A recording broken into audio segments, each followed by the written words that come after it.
El tercer viaje de Pablo se realiza, obviamente, con muchas dificultades y una de ellas son los vientos en contra que él tiene. Nosotros podemos leer cada uno de estos pasajes bíblicos y nos podemos formular las siguientes preguntas. ¿Pablo conocía el propósito de su vida? ¿Sabía lo que le esperaría en su viaje a Roma? ¿Sabía lo que pasaría una vez que se entreviste con el emperador de Roma? ¿Tuvo temor del ser humano? ¿Tuvo temor del viaje? ¿Confió siempre en su inteligencia? Muchas veces nos preguntamos qué realmente tenía en su cabeza Pablo, qué realmente él pensaba en cada una de estas dificultades, en cada uno de estos problemas. En el mapa que ustedes tienen en su boletín, vamos a trabajarlo más o menos para podernos ubicar cómo es la ruta que tiene Pablo. En la siguiente lámina podemos ver ese mapa. Pablo sale de Jerusalén y se dirige a Cesarea. En Cesarea, Pablo es entregado a un centurión romano de nombre Julio.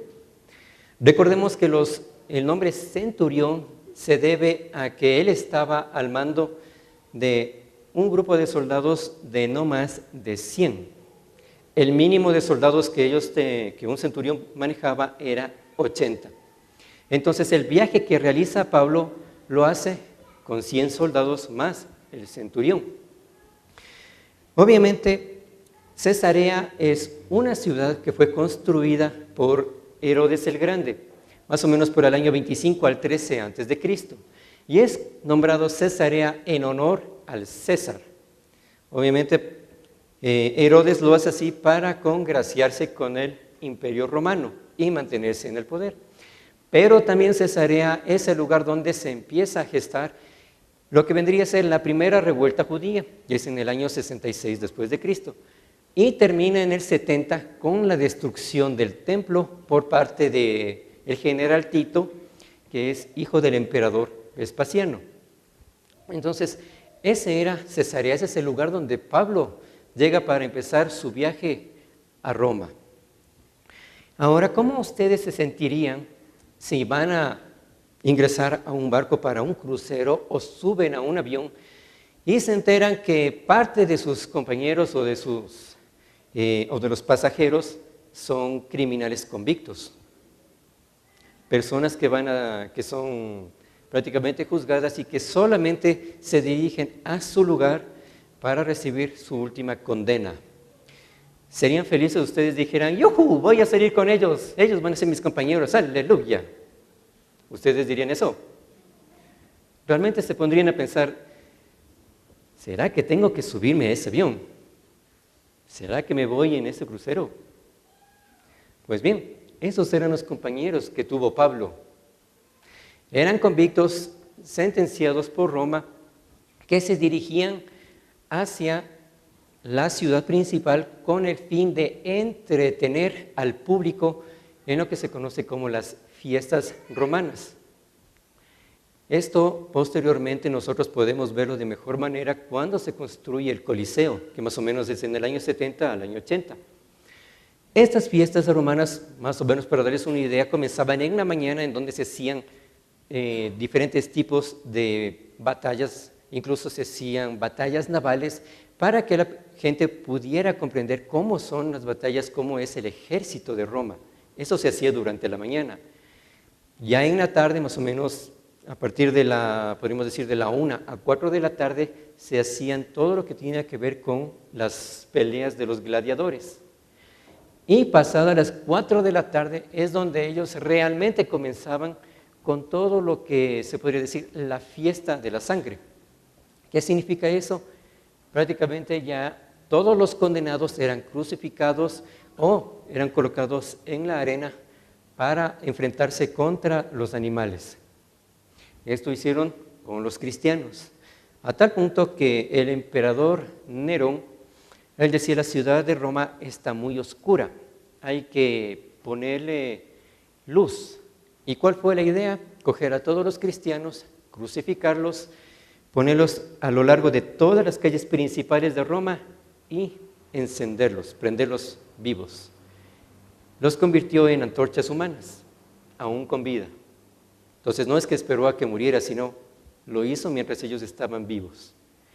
Ese era el ambiente en el cual Pablo se desarrollaba, en el cual Pablo tenía que presentar el Evangelio.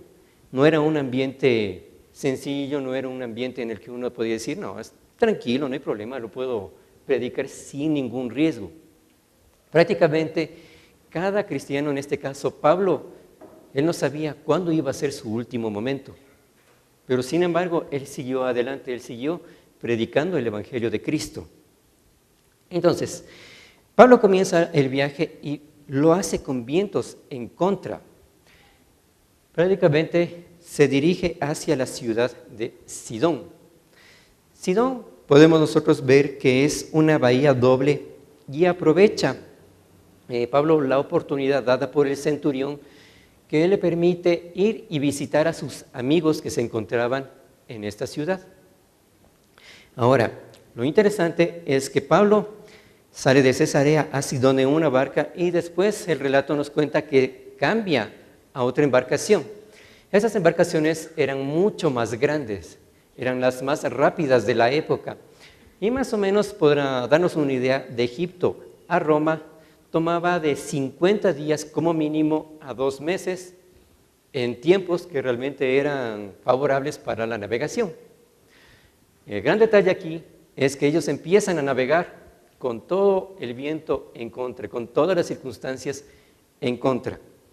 Entonces, una vez que se embarcan en estos barcos que son prácticamente los principales del Imperio Romano para todo lo que era el comercio, se dirigen a la ciudad de Creta. Y realmente en la siguiente lámina podemos ver que Creta era conocida por el famoso Minotauro dentro de lo que es la mitología y que el rey Minos había construido para que ser sacrificados doncellas y todo lo demás a este Minotauro. Pero también la ciudad de Creta, si nosotros vemos más adelante las siguientes láminas, bueno, esa es Cesarea, podemos ver una imagen, igualmente el acueducto romano. La siguiente, por favor. Está Sidón. Igualmente lo que son las ruinas en la siguiente lámina. Entonces vemos el viaje que ya se dirige a Creta, pero él hace una pequeña escala, esa escala en la ciudad de Mira. ¿Y qué es la ciudad de Mira? La siguiente, por favor. La ciudad de Mira era muy conocida por un templo que fue construido para la diosa Artemisa y era el templo más bello que se encontraba en esa región.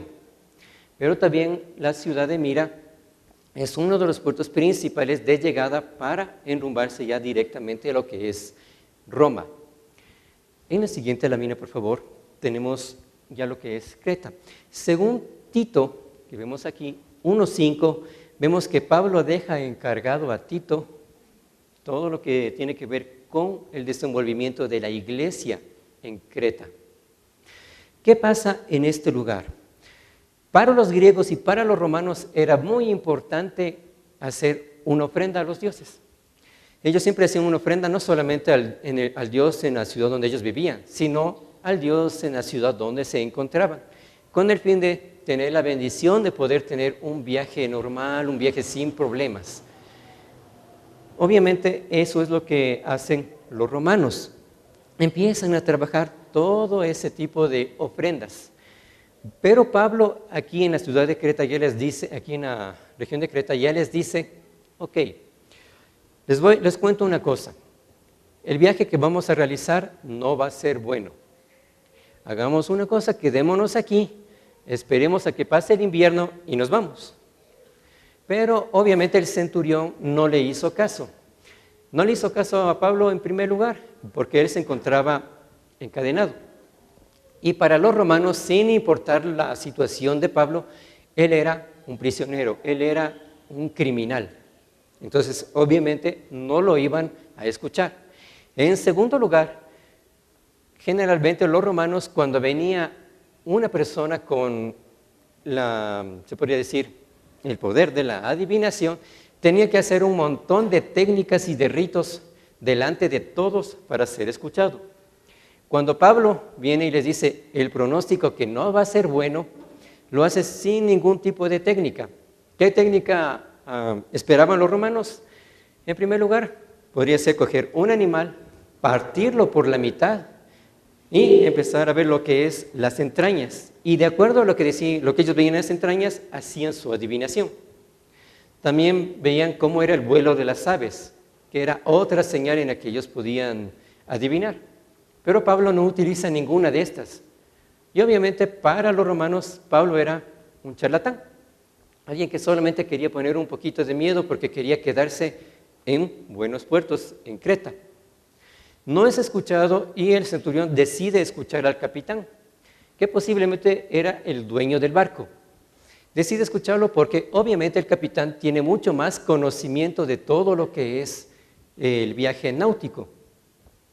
Emprenden todo lo que es el viaje a Fenice, que es otra ciudad en la misma Creta, pero aquí comienza el gran problema. ¿Por qué es un gran problema? Comienza todo lo que es la tempestad. Literalmente nos dice el texto bíblico que Pablo no podía ver las estrellas, ninguno de los navegantes podían ver las estrellas, no podían ver el sol. Entonces, imagínense estar en esa situación donde realmente, ¿y ahora qué hacemos? ¿A dónde nos vamos? En ese tiempo no había el GPS, no había nada de esas cosas. Entonces, ¿cómo poder nosotros llegar al destino? ¿Qué es lo que hacen ellos? Deciden bajar las velas y empiezan a hacer algo que uno se queda, pero ¿y cómo quieres bajar las velas y cómo quieres enrumbarte? No hay forma de hacer eso. ¿Qué pasa con los marineros? Están en cubierta y cogen todas las sogas y empiezan a asegurar el casco. ¿Con qué fin aseguran el casco? En primer lugar, para evitar que las olas rompan parte del casco.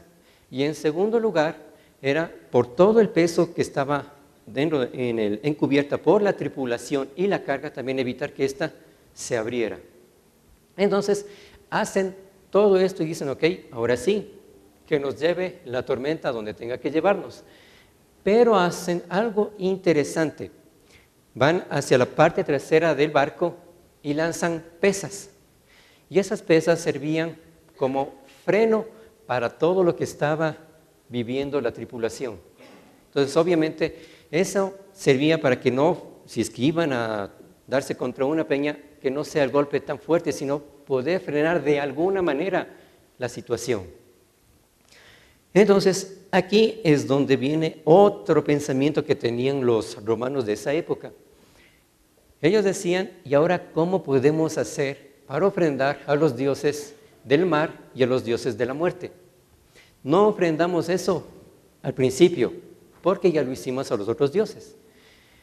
Ellos pensaban, si morimos aquí, no vamos a ir al reino de los muertos. Nos vamos a quedar vagando por toda la eternidad sobre las aguas. Ese es el pensamiento que ellos tenían, porque obviamente no lograron hacer ese sacrificio.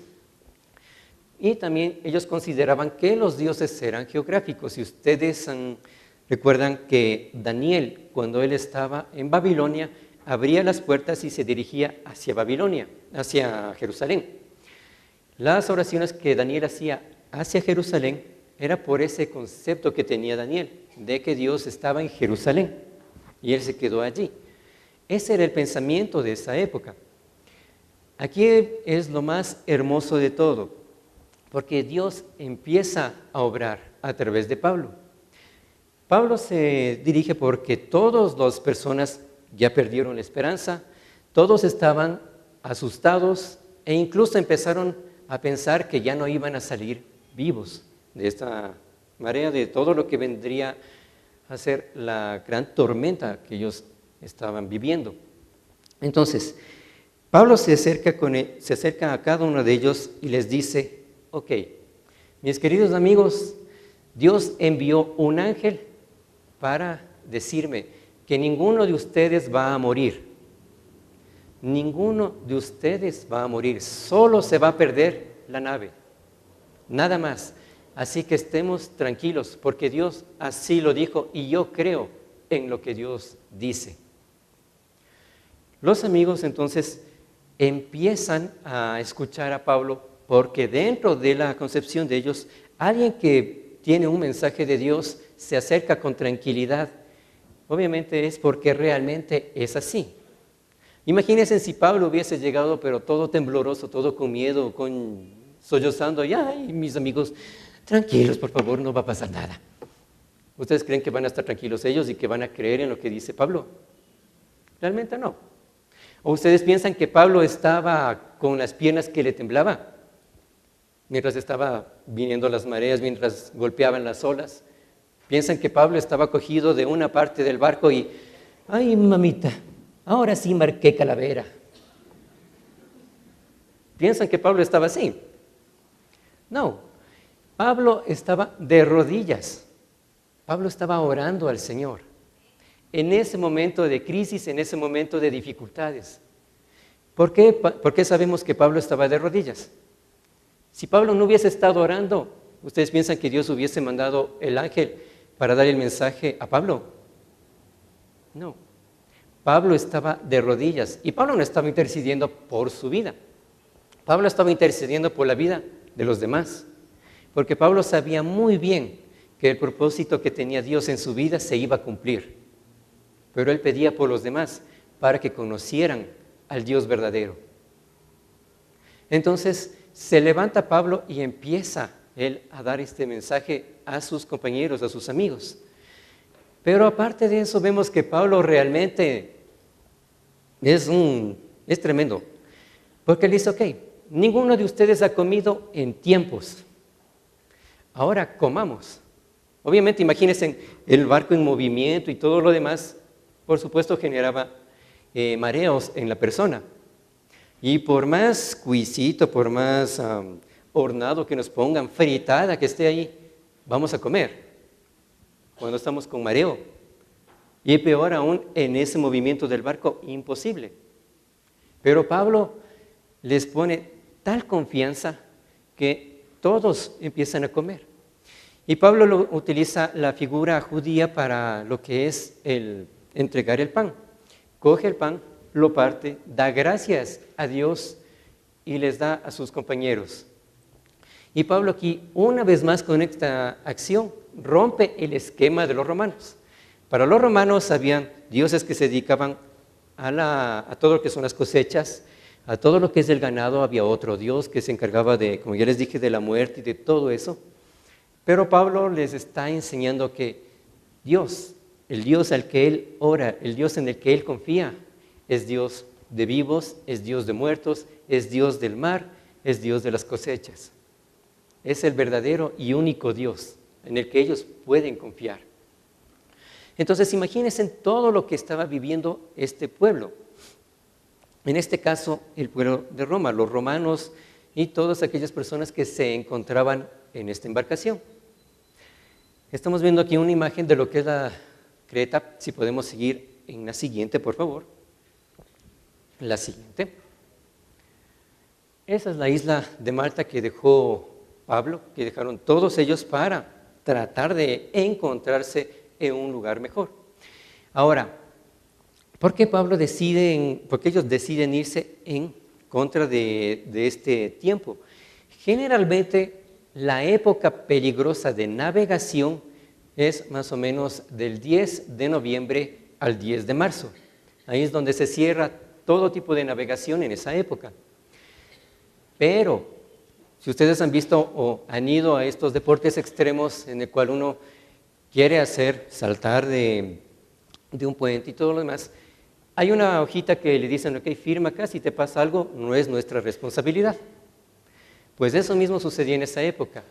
Desde el 15 de septiembre hasta el 10 de noviembre, si alguien quería navegar, pues tenían que dejar firmado que es decisión de ellos.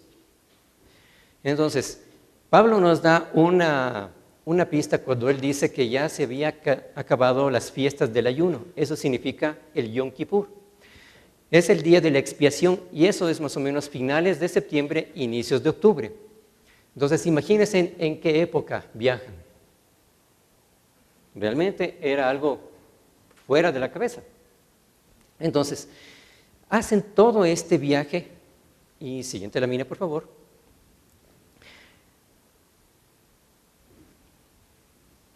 Van, cada uno de ellos llega a Malta y obviamente llega a Siracusa, pero en Malta, sucede algo muy especial con Pablo. Y eso es que él coge las ramas para encender el fuego, obviamente, por el frío, para poder calentarse. Lo interesante es que aquí Pablo es mordido por una serpiente. Y obviamente en el imaginario local, en el imaginario de los malteses, Pablo iba a morir, porque ellos decían, si él sobrevivió al naufragio, ahora es picado por una serpiente, esta persona realmente era un asesino.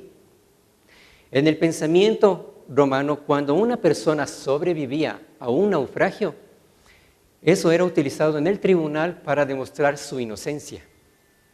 Es decir, para que ustedes vean, los dioses no destruyeron mi vida, ellos ya me juzgaron. Entonces, los tribunales decían, si ellos ya te juzgaron y tú estás con vida, entonces eres inocente. Ahora imagínense en el pueblo de Malta, cuando ven a Pablo mordido, entonces tienen este pensamiento y dicen, wow, si eso pasa con esta persona y ahora es mordida, entonces realmente no es una persona verdaderamente pura. Después ellos empiezan a esperar para ver qué pasa con Pablo, a ver si Pablo estira la pata. Pero se dan cuenta que Pablo, nada que ver. Pablo quedó perfectamente bien. ¿Qué sucede aquí? Una vez más se dan cuenta los de Malta que Pablo es una persona pura, que es una persona inocente e incluso piensan que él es un dios. A tal punto que uno de los grandes funcionarios de Malta lo invita a su casa. Pasa un tiempo con él, el padre de este funcionario cae enfermo, llega Pablo, coloca las manos sobre él y es sanado.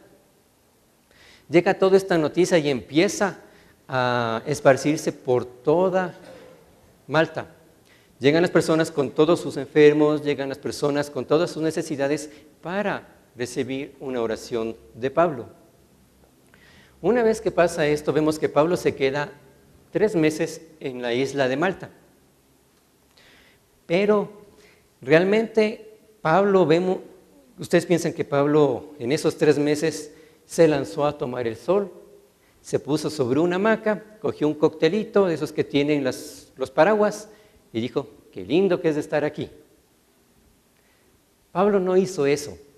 Pablo realmente se encontraba trabajando, estaba cumpliendo con el llamado que el Señor le había dado. ¿Cuál era ese llamado? Predicar a todos los gentiles del mensaje de Cristo Jesús.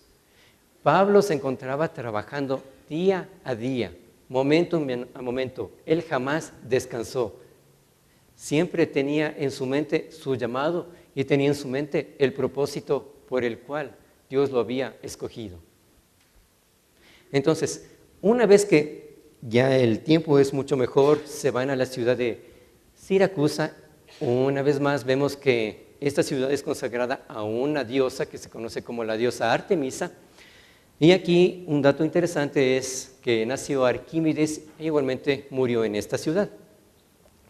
Después de Siracusa, Pablo continúa su viaje y va a otros 2 lugares más hasta llegar a la ciudad de Roma. Lo interesante que vemos aquí es que Dios no destruye la cultura del hombre, sino que la dignifica, le da un valor. Cuando nosotros aceptamos a Cristo Jesús, ¿dejamos de ser ecuatorianos o la nacionalidad que tenemos? No. ¿Cambió completamente toda nuestra costumbre? No. Dios la dignifica. Dios le da un valor diferente. Dios empieza a construir nuestra identidad sobre la base de los valores de Cristo Jesús. Eso es lo que Dios empieza a hacer y eso es lo que empieza cada uno de estos romanos, cada uno de estas personas que iban hacia Roma presas, su pensamiento era cambiado por lo que hacía Pablo. Entonces imagínense empezar a ver a un Dios que realmente era todo. No había diferentes dioses con diferentes dones, sino había uno solo. Entonces imagínense cómo era ese cambio de mentalidad para ellos. Siguiente lámina, por favor. Tenemos la ciudad de Siracusa, una pequeña fotografía arqueológica. La siguiente. Entonces vemos, de la isla de Malta ya enfilan Regio y llegan a Roma. Una vez que llega a Roma, obviamente Pablo presenta a la comunidad judía el problema que se había dado en Jerusalén. Pero la comunidad judía dijo, aquí no ha llegado ninguno de los problemas que tú nos cuentas. Después Pablo se presenta a la comunidad judía y presenta el Evangelio de Jesús. Nos dice el texto bíblico que muchos de ellos sí aceptaron a Cristo, pero otros lamentablemente no. Lo interesante de esto es que Pablo en Roma está, se podría decir en nuestro contexto, en arresto domiciliario. Este arresto domiciliario era con un soldado romano que lo custodiaba, pero no lo custodiaba afuera de la puerta, sino Pablo era encadenado a este soldado romano. Ahora imagínense, este soldado romano veía cada una de las acciones que tomaba Pablo. Escuchaba los mensajes que Pablo decía, veía cómo Pablo prácticamente imponía las manos y a través de Pablo Dios sanaba a la persona. Entonces imagínense cómo fue la vida de este soldado romano que estaba con Pablo. Yo pienso que realmente sí llegaron a entregar su vida a Cristo Jesús. ¿O no? Tener a Pablo las 24 horas del día y cualquier pregunta, Pablo, tú estás diciendo esto, ¿cómo realmente lo puedo entender así? Pablo, tú hablas de una esperanza, ¿cómo puedo ver yo esperanza? Pablo, tú estás diciendo que Dios es uno solo, ¿cómo puedo entender que solo hay un Dios para todo lo que es el mundo? Siguiente, por favor. Vemos que según la tradición, Pedro fue muerto en Roma y fue crucificado de forma inversa. Pablo murió igualmente en Roma, decapitado bajo el imperio de Nerón. En la siguiente lámina podemos ver el Coliseo romano, que obviamente ahora es una de las grandes figuras o parece íconos de Italia y de Roma. Este, como les compartí, no fue construido sino después de la muerte de Pablo. Pero, siguiente lámina, por favor. ¿Qué realmente nosotros podemos pensar y qué realmente nosotros podemos decir frente a esto? Pablo conocía realmente cuál era el propósito de su vida y sobre ese propósito él trabajó su llamado. Enfrentó cada dificultad con esperanza. Supo descansar en Dios. Cumplió con el propósito de su vida. ¿Cómo sabemos que Pablo cumplió con el propósito de su vida? Siguiente lámina, por favor. Segunda de Timoteo 4, 7, 8 dice: me fue bien en la competencia, he peleado bien, he terminado la carrera y no he perdido la fe. Ahora me espera una corona que recibiré como muestra de aprobación. El Señor, juez justo, me la dará ese día, y también a todos los que esperan con anhelo su llegada. Se cuenta de una persona que su único fin era conocer a Dios. Vivió para conocer a Dios. Enseñaba de quién era Cristo, enseñaba de la gran maravilla que hizo Cristo en su vida. Era una persona muy conocida, muy querida, una abuelita que todos amaban. Su nombre era Lidu. Pero lo interesante es que en el día de su cumpleaños toda la familia estaba abajo esperándole. De repente se dieron cuenta que se estaba demorando. Dicen, qué raro, ¿por qué se demora tanto en bajar cuando ella siempre estaba levantada antes que todos? Sube la familia a ver qué pasaba y le encuentran de rodillas. Y de esa manera el Señor se la llevó. ¿Cómo queremos terminar nuestra vida? Muchas veces nosotros decimos, sí, qué lindo, qué hermoso que es escuchar la esperanza que habla Pablo. Qué lindo cuando escuchamos que dicen, hay esperanza en Dios. Pero ¿cómo puedo ver una esperanza cuando he perdido el trabajo? ¿Cómo puedo encontrar esperanza cuando mi matrimonio está decayendo, cuando se está destruyendo? ¿Cómo puedo encontrar esperanza cuando los doctores me dicen que es una enfermedad incurable? ¿De qué esperanza me están hablando?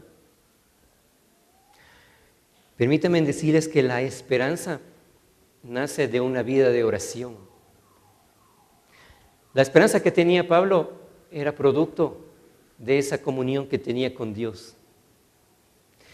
Cuanto nosotros más inclinamos y doblamos nuestras rodillas delante de Dios, esa esperanza empieza a ser más fuerte. Esa esperanza empieza a crecer aún más en nuestros corazones. Y sobre todo, esa esperanza puede ser presentada a otra persona, porque estamos viviéndola en nuestro caminar diario, a pesar de las dificultades, a pesar de los problemas. Los momentos de oración que tenemos con Dios no son simples, no es únicamente un rezar, una repetición mecánica de las cosas. En el material que hemos trabajado de Lucas y de Hechos, ahí se habla de lo que es la oración y es un encuentro íntimo con Dios. Cuando nosotros nos inclinamos para orar a Dios, jamás en la vida podemos levantarnos de la misma manera. Si no hemos orado, no hemos tenido ese encuentro con Dios. La esperanza que hay en nuestros corazones va a crecer conforme crece nuestra vida de oración y conforme crece nuestra intimidad con Dios, con el Dios todopoderoso, con el Dios dueño de todas las circunstancias, con el Dios que para Él no hay nada imposible. Pero está en nosotros creer y confiar en Él. Creer en cada una de las promesas que Él nos ha dado. Si hacemos viva en nuestros corazones, en nuestras vidas, lo que dice Filipenses 3:14, así que sigo adelante hacia la meta para llevarme el premio que Dios nos llama a recibir por medio de Jesucristo. Vamos a tener otro estilo de vida, un estilo de vida que va a ser una oración constante delante de Dios. Un estilo de vida que realmente va a sacar una sonrisa al Señor. Oremos. Padre Santo, gracias te damos por este hermoso tiempo. Gracias te damos, Señor, porque tenemos el hermoso privilegio de poder comunicarnos directamente contigo, Señor. Porque nuestra oración, Señor, no es dirigida hacia arriba, sino hacia nuestro corazón, porque tú habitas en nuestros corazones, porque el Padre, el Hijo y el Espíritu Santo está en nosotros. Padre Santo, te pedimos que cada día que doblemos nuestras rodillas y tengamos esa intimidad contigo, nuestro corazón se una a tu corazón, nuestro espíritu se una a tu espíritu. Padre Santo, tal como sucedía con Moisés cuando él se levantaba, de tener este tiempo de intimidad contigo y la gente le veía los rostros y este rostro era increíblemente radiante por la comunión que tenía contigo. De la misma manera, Señor, permite que cuando nosotros nos levantemos y la gente nos vea a los ojos, pueda ver que hemos tenido esa intimidad contigo por el rostro radiante, Señor. Padre Santo, en tus manos dejamos nuestras vidas, en tus manos dejamos nuestros problemas, nuestras crisis, Señor. Tú las conoces, tú sabes lo que estamos viviendo, tú sabes lo que estamos atravesando, Señor. No es fácil, Señor, es difícil, Padre. Muchas veces no podemos seguir adelante, pero Padre, perdónanos, Señor, por nuestra falta de fe, por muchas veces no creer en ti, Señor. Señor, estamos en este momento delante de ti y pedimos, Señor, que cada día nuestro corazón esté más enamorado de ti, que cada día nuestro corazón sea fortalecido por ti, mi Señor. Permite, Padre Santo, que en estos momentos y en los momentos que vengan dificultad, tengamos esa esperanza que solamente la puedes alimentar tú, Señor, día a día, momento a momento, cuando tenemos esa intimidad contigo, Señor.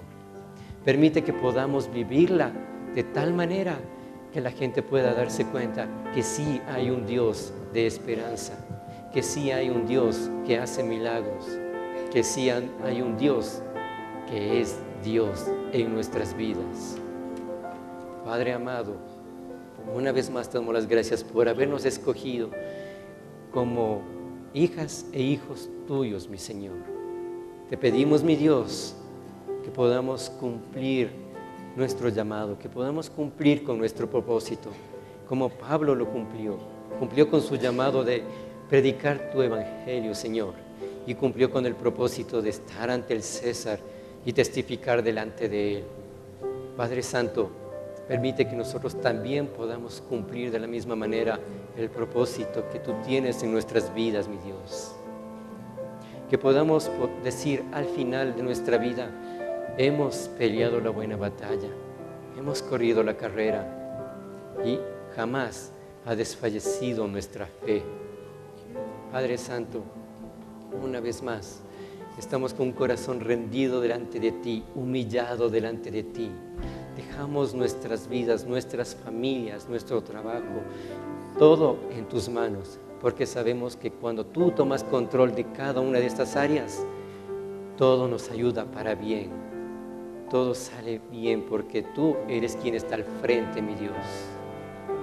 Gracias, Padre, por todo lo que tú nos das, aún sin merecerlo, Señor, por todo ese amor que tú tienes por nosotros.